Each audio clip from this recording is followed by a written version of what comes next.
Hello everyone, welcome back our YouTube educational channel. Friends, हम लोग आज जो टॉपिक देखने वाले हैं उसका नाम है दांडी मार्च या दांडी यात्रा। इससे पिछला वीडियो जो हम लोग कंप्लीट किए हैं, इसके पिछले वीडियो में हम लोगों ने सभी ने अवज्ञा आंदोलन को देखा था, और ये जो आज का जो टॉपिक है उसी से रिलेटेड टॉपिक है। अगर आप मेरा पहले का वीडियो देखेंगे यानी कि सविनय अवज्ञा आंदोलन देखेंगे, उसके बाद अगर दांडी मार्च देखेंगे तो आपको अच्छे से समझ में आएगा कि किस प्रकार इरविन मिलने से इनकार करता है, फिर गांधी जी से वो दमनात्मक कार्यवाही शुरू करता है, और गांधी जी एक कथन बोलते हैं कि घुटने टेक कर मैंने रोटी मांगी थी और बदले में मुझे पत्थर मिला। उसके बाद गांधी जी क्या करते हैं, दांडी मार्च को स्टार्ट करते हैं। तो ये जो टॉपिक आज का जो टॉपिक है वो टॉपिक काफ़ी याद करने वाला है। इसमें बहुत सारे डेट आपको याद करने होंगे, बहुत सारे व्यक्तियों के नाम आपको याद करने होंगे। तो ये टॉपिक थोड़ा सा टफ है, इसको अच्छे से आप लोगों को याद करना होगा। तो दांडी मार्च की शुरुआत हुई थी 1930 में, और जब पद यात्रा का नेतृत्व कौन किए थे तो महात्मा गांधी किए थे। पूछता है और कहाँ से कहाँ तक किए थे, तो साबरमती आश्रम से दांडी, यानी कि दांडी कहाँ है, गुजरात के नवसारी जिले में है, और साबरमती आश्रम भी गुजरात में ही है, अहमदाबाद में है। जब गांधी जी साबरमती आश्रम से दांडी चलते हैं तो ये 12 मार्च 1930 को साबरमती से चलना स्टार्ट करते हैं। ये डेट पूछता है तो याद रखिएगा 12 मार्च। और दांडी कब पहुंचते हैं, तो दांडी पहुंचते 5 अप्रैल 1930 को, लेकिन अगले दिन 6 अप्रैल 1930 को वो आंदोलन की शुरुआत करते हैं। और गांधी जी ने एक मुट्ठी नमक उठाकर सविनय अवज्ञा आंदोलन की शुरुआत कर दी।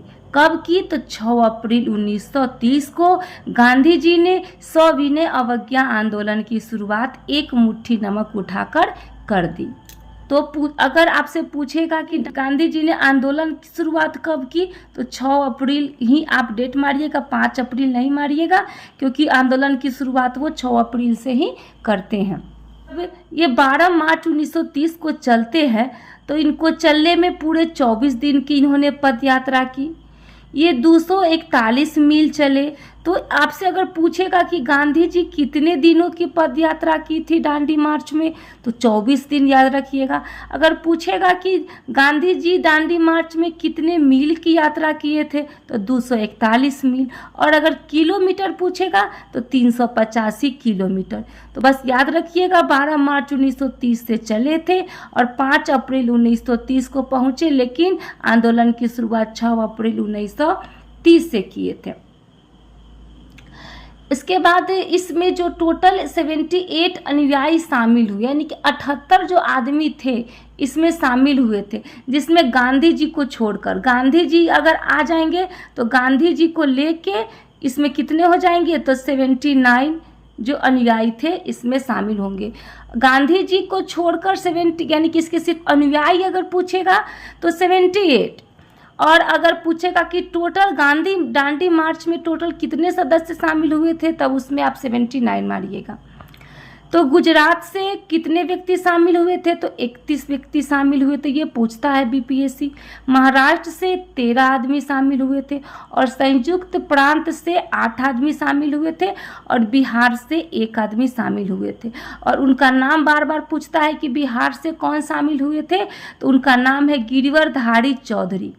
और गिरिवरधारी चौधरी को कारू बाबू और मैथिल गांधी के नाम से भी जाना जाता है। क्यों जाना जाता है, क्योंकि इनका घर जो था, गिरिवरधारी चौधरी का घर था दरभंगा, और यही कारण है कि इनको मैथिल गांधी और कारू बाबू के नाम से भी जाना जाता है।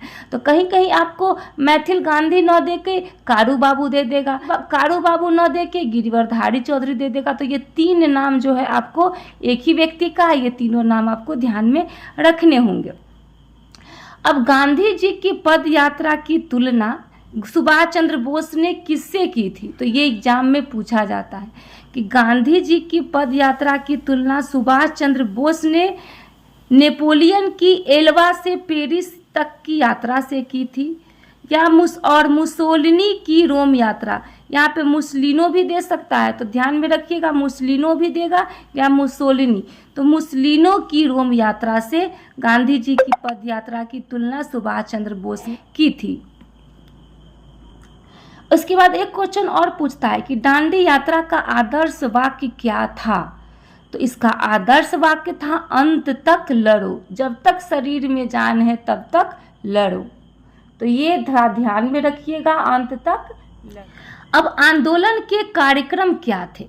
तो आंदोलन जो था 6 अप्रैल 1930 को नमक कानून तोड़ने के बाद का संबोधन। तो इन्होंने महात्मा गांधी ने जब 6 अप्रैल 1930 को नमक कानून तोड़ा, एक मुट्ठी नमक उठाकर उन्होंने सविनय अवज्ञा आंदोलन की शुरुआत कर दी। तो जब सविनय अवज्ञा आंदोलन की शुरुआत की तो उसी समय महात्मा गांधी जो संबोधन किए, उस संबोधन में उन्होंने कहा कि आंदोलन अहिंसक होना चाहिए। आंदोलन क्या होना चाहिए? तो आंदोलन अहिंसक होना चाहिए। नमक कानून का विरोध कर स्वयं नमक बनावे, यानी कि आप जहाँ हैं, जिस जगह पर हैं, वहीं से आप नमक कानून का विरोध करें और नमक बनावे। महिलाएं मादक पदार्थों की दुकानों के बाहर धरना दे। चौथी बात गांधी जी ने कही कि विदेशी वस्तुओं और कपड़ों का बहिष्कार करें। 5वां नंबर है शिक्षण, सरकारी शिक्षण संस्थाओं का बहिष्कार करें। और 6ठा नंबर में कर अदा न करें। नेक्स्ट है आंदोलन में सहभागिता। तो दांडी जो मार्च हुआ था, दांडी जो यात्रा हुआ था, तो सविनय अवज्ञा आंदोलन में कौन कौन किस किस व्यक्तियों ने भाग लिया था। तो उसमें युवा वर्ग भाग लिए थे, पूंजीपति वर्ग भाग लिए थे, मध्यम वर्ग भाग लिए थे, बुद्धिजीवी वर्ग भाग लिए थे, जमींदार वर्ग लिए थे, किसान वर्ग लिए थे और मजदूर वर्ग लिए थे। सबसे ज़्यादा जो तो इस आंदोलन में जो भाग ली थी वो थी महिलाएं। और महिलाओं में कुछ महिलाओं के नाम एग्जाम में पूछे जाते हैं। तो पहली महिला का नाम है कमला देवी चट्टोपाध्याय, दूसरी महिला का नाम है राजकुमारी अमृत कौर और तीसरी महिला का नाम है सरोजनी नायडू। और अन्य भी महिला थी, लेकिन ये 3 महिलाओं का नाम बीपीएससी में बार बार पूछा जाता है, इसलिए 3 महिलाओं का नाम आपको ध्यान में रखना होगा। उसके बाद भी अब हम थोड़ा देख लेते हैं कि कहाँ से कौन लोग जो थे आंदोलन का नेतृत्व कर रहे थे। तो ये भारत का नक्शा है, थोड़ा दक्षिण साइड का नक्शा है। यहाँ पे ये जो आप पोर्शन देख रहे होंगे, ये पोर्शन जो है मालाबार तट है। और यहाँ पे मालाबार तट से 2 व्यक्ति जो थे नेतृत्व कर रहे थे। पहले व्यक्ति का नाम है के केलप्पन और दूसरे व्यक्ति का नाम है के माधवन। ये दोनों जो थे वो पद यात्रा कर रहे थे। और ये दोनों कहाँ से कहाँ तक? तो कालीकट के पैनूर से ये दोनों पद यात्रा कर रहे थे। उसके बाद दूसरा जगह आता है तमिलनाडु। तमिलनाडु से कौन पद यात्रा कर रहे थे? तो सी राजगोपालाचारी तमिलनाडु से पद यात्रा कर रहे थे। और कहाँ से कहाँ तक? तो त्रिचिनापल्ली से वेदारण्यम तक, ठीक है। उसके बाद उड़ीसा से कौन नेतृत्व कर रहे थे? तो हरिहर दास और गोपाल बंधु चौधरी कर रहे थे।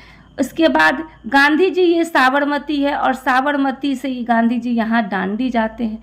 और जब दांडी जाते हैं तो यहाँ पे नेतृत्व कौन कर रहे थे? तो महात्मा गांधी कर रहे थे। उसके बाद में यहाँ पे उत्तराखंड है। उत्तराखंड से कौन नेतृत्व कर रहे थे? तो ज्योतिराम कांडपाल और खड़ग बहादुर सिंह, 2 व्यक्ति यहाँ से नेतृत्व कर रहे थे। फिर पूछता है पेशावर से कौन नेतृत्व कर रहे थे? तो पेशावर से वीर चंद्र सिंह कर रहे थे, वीर चंद्र सिंह गढ़वाली कर रहे थे। और इन्होंने ही, वीर चंद्र सिंह गढ़वाली ने ही भारतीयों पर गोली चलाने से इनकार कर दिया, यानी कि गढ़वाल रेजिमेंट ने भारतीयों पर गोली चलाने से इनकार कर दिया। ये एग्जाम में पूछता है कि कौन सा रेजिमेंट था जिसने भारतीयों पर गोली चलाने से इनकार कर दिया? तो गढ़वाल रेजिमेंट से। उसी समय जब सविनय अवज्ञा आंदोलन चल रहा था तो भारत के बहुत सारे जगहों में नमक कर के विरोध में ही बहुत सारे आंदोलन चलाए जा रहे थे। जैसे में मध्य प्रांत में वन कानून का उल्लंघन किया जा रहा था। तो ये एग्जाम में पूछता है कि जब सविनय अवज्ञा आंदोलन चल रहा था तो मध्य प्रांत में कौन सा आंदोलन चल रहा था, तो वन कानून का उल्लंघन हो रहा था। बिहार में पूछता है तो बिहार में चौकीदार कर का विरोध हो रहा था। और कहाँ पे हो रहा था, तो बिहार के बेगूसराय जिले में। उसके बाद में पश्चिमोत्तर प्रांत में पूछता है तो पश्चिमोत्तर प्रांत में लाल कुर्ती आंदोलन चल रहा था। लाल कुर्ती आंदोलन का मतलब है कि लोग जो थे लाल कपड़ा पहने हुए थे और लाल कपड़े पहन के उन्होंने आंदोलन कर रहे थे।